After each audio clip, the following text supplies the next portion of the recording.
Git is distributed version control system to track changes in computer files.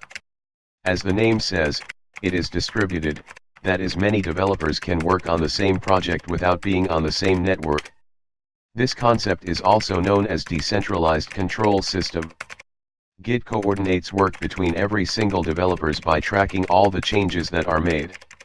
It could also be used to revert back to any specific time or version. For example, a client asks you to work on some new features for a website or an application.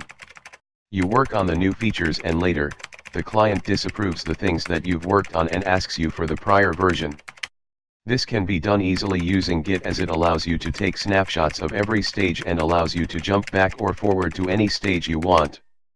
Git has a local repository, which is on your local system, which is later on pushed to a remote repository, like GitHub, which is accessible by all the other developers or members of your team. So, Git keeps a track of code history by taking snapshots of your files to make sure your work is safe at every stage.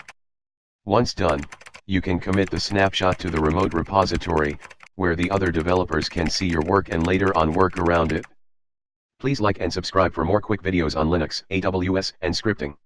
Peace.